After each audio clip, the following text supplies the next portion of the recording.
महाराज, और वो छठ भी कोई साधारण नहीं। जिस छठ माता का स्मरण स्वयं भगवान कृष्ण के पुत्र सांब ने किया, जिस छठी माता को स्वयं कार्तिकेय जी को दिया गया, पूरा विश्व, हमारे बिहार साइड के जितने भगत लोग होते हैं, आज से व्रत का क्रम प्रारंभ कर देते हैं। महाराज, please like, share and subscribe the channel and press the bell icon for new notification of videos. 36 घंटे का ये व्रत रहता है छठ का। स्नान, खाना, दूसरे दिन फिर वही क्रम में पूजन की तैयारी, भूखे रहना, सूर्य को अर्घ देना, उगते को डूबते को, और मां छठी का स्मरण करना।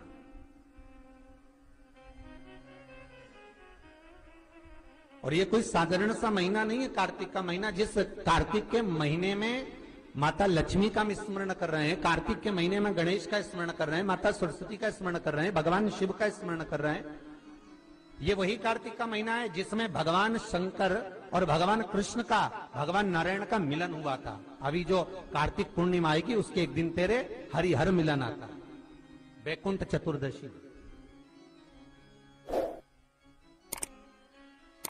जिस दिन भगवान कृष्ण को, नारायण को, ठाकुर को बेलपत्र चढ़ती है, और भगवान भोले बाबा को, भगवान शिव को तुलसी का दल चढ़ता है। दोनों का मिलन हुआ था, हरिहर मिलन, वैकुंठ चतुर्दशी। और हमारे शिव महापुराण में इसका बड़ा महत्व है, क्योंकि संपूर्ण समय में, पूरे वर्ष भर में केवल एक दिन ऐसा होता है जिस दिन भगवान शंकर पर तुलसी का दल चढ़ता है, और संपूर्ण समय में एक दिन ऐसा होता है जब ठाकुर जी पर बेलपत्र समर्पित होती है।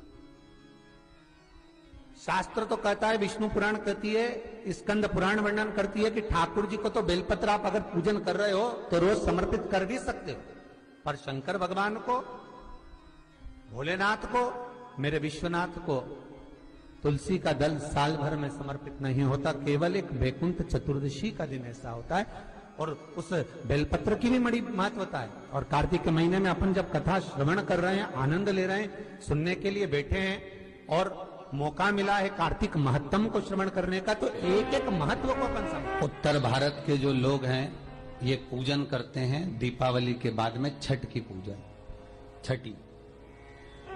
बिहार साइड में, यूपी साइड में, इधर सबसे ज्यादा पूजन होती है छठ की।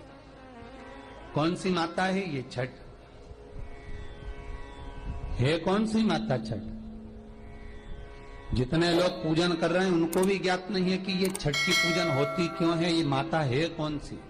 ये छठ माता कोई दूसरी नहीं है, कार्तिकेय जी की धर्म पत्नी देवसेना है, जिसकी पूजन होती है छठी के रूप में।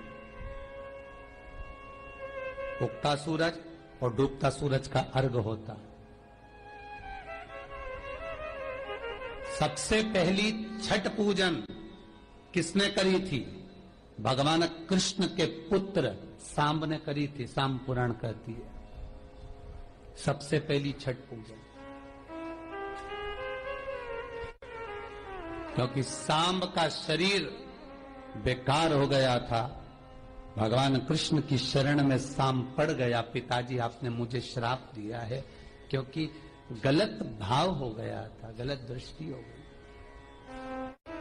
भगवान कृष्ण के पास में जामवंती जी बैठी हुई थी, तो सामने आकर कहा, पिताजी मुझसे गलती हो गई, बहुत बड़ी गलती, क्षमा कर दीजिए। भगवान कृष्ण ने कहा, तुम सूर्य की आराधना करो। सूर्य की आराधना करी तो सूर्य कहते हैं तुम इंद्र की पुत्री देवसेना की आराधना करो। और कार्तिकेय जी महाराज की धर्म पत्नी देवसेना की जब आराधना सांब ने करना प्रारंभ करी, सूर्य को उगते को और डूबते को जब नमन करना प्रारंभ करा, अर्घ देना प्रारंभ करा, जल में खड़े होकर शाम तप साधना में डूबा रहता, सूर्य का स्मरण करता, देवसेना का स्मरण करता, तो देवसेना वहां प्रकट हुई। देवसेना ने कहा मैं भगवान की छठी कला हूं, मैं भगवान देवताओं की छठी कला हूं, इसलिए जगत में मैं छठी के नाम से पूजी जाऊंगी। और सुन ए शाम, तूने मेरी आराधना करी है, मृत्यु लोक में जो मेरी आराधना करेगा वो जगत का सारा सुख भोगेगा, और तू भी चिंता मत करना, तू भी सर्व सुख भोगेगा। अब देखिएगा महाराज, शिव महापुराण की कथा कितना सुंदर वर्णन कर रही है कि एक लोटा पानी का फल क्या है। माताओं जरा आप ध्यान दीजिएगा।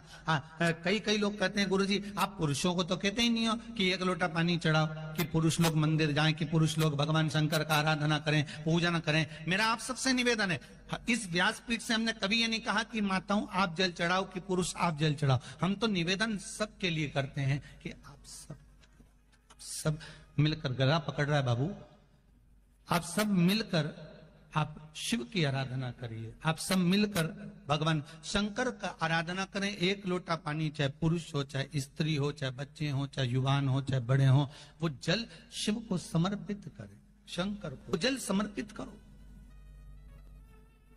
शंकर को जल चढ़ाइए। उसका फल क्या है महाराज?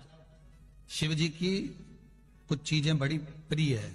एक भस्म का त्रिपुंड, एक गले में रुद्राक्ष की, जम के बोलिए, माला, और अगर रुद्राक्ष की माला नहीं भी हो तो एक रुद्राक्ष आपके गले में हो,